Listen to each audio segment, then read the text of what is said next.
Hello বন্ধুরা, তৈরি করে নিলাম আচারি বেগুনি। এটা খুবই সুস্বাদু ও মজাদার, গরম ভাতের সাথে খুবই মজা লাগে ও পোলাও, রুটি, পরোটা দিয়ে আপনারা খেতে পারবেন এই আচারি বেগুন। তো চলুন আমি কীভাবে এই আচারি বেগুন তৈরি করে নিলাম দেখে আসি। তো বন্ধুরা, আমি চলে আসলাম আচারি বেগুন করতে। তো আমি এখানে নিয়েছি বেগুনটা ভালো করে ধুয়ে নিলাম। এখন বেগুনটা কেটে নেব।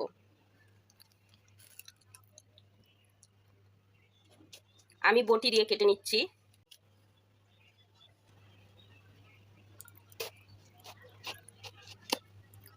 বেগুনটা কিন্তু বড় সাইজের।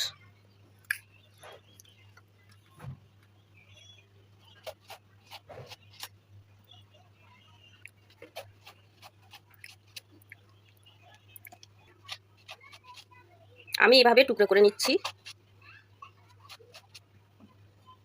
এই যে দেখুন, এভাবে টুকরো করে নিচ্ছি। আপনারা আপনাদের মতো করে নেবেন।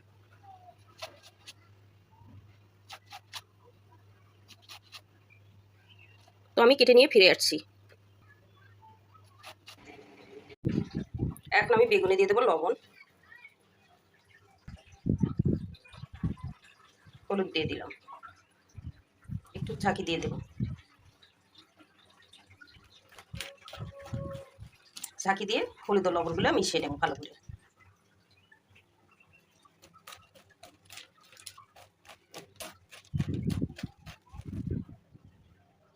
তো হয়ে গেছে, এখন আমি তেলে ভেজে নেব। তেল তো কড়াইতে আমি সয়াবিন তেল দিয়ে দিচ্ছি।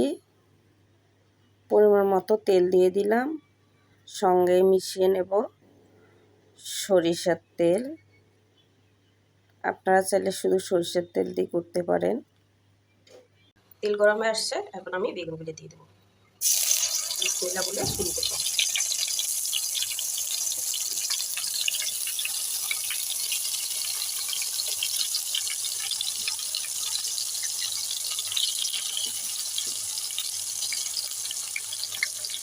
এভাবে ভেজে নেবো, আমি কিন্তু হালকা করে ভেজে নেবো বেগুনগুলো। নেড়ে দিচ্ছি, উল্টাই দিচ্ছি।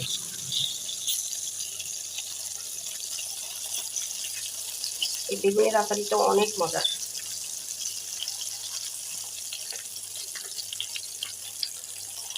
এভাবে তৈরি করে খেয়ে দেখবেন কতটা মজা।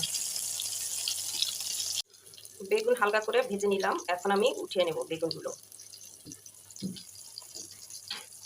তো বন্ধুরা, আমি বেগুন ভেজে উঠিয়ে নিলাম, আর ওই তেলের মধ্যে পাঁচফোড়ন দিয়ে দিচ্ছি। এখন দিয়ে দেবো তেজপাতা,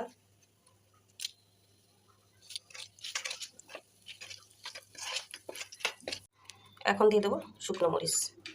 এক পিস শুকনো মরিচ দু টুকরো করে দিলাম।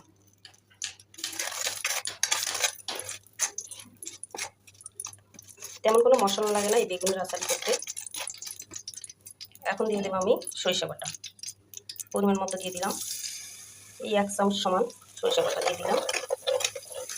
এটা অবশ্যই দিবেন।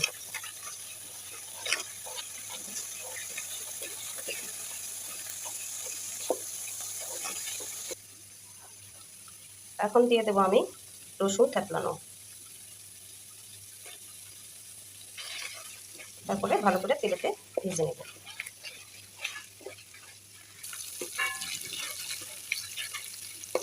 সুন্দর একটা ফ্লেভার বের হয়ে আসছে। রসুনের কিন্তু কাঁচা গন্ধ, তো ওই গন্ধটা এখন আর নেই।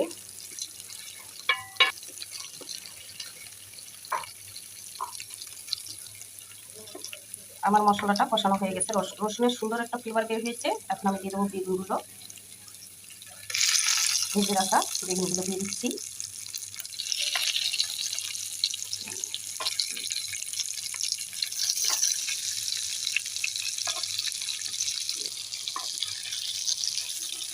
এখন একটু নেড়ে নেবো।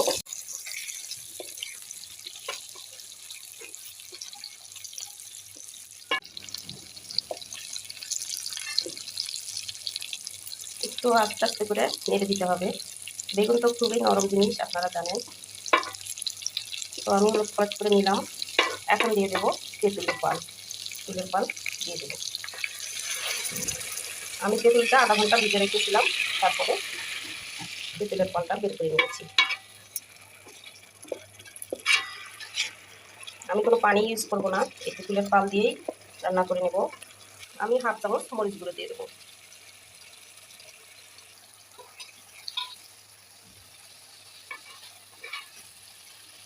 এক চামচ ধনিয়া গুঁড়ো দিয়ে দেবো। দিয়ে আলতো করে একটু নেড়ে ছেড়ে নেব। সুন্দর একটা ফ্লেভার বের হয়েছে আচারি বেগুনের। এখন দিয়ে দেবো লবণ পরিমাণ মতো। এখন দিয়ে দেবো পরিমাণ মতো চিনি। কেউ যদি মিষ্টি বেশি খেতে চান তাহলে একটু বেশি দেবেন, আর যদি কেউ কম খেতে চান একটু কমই দিবেন। আবার হালকা করে নেড়ে দেবো।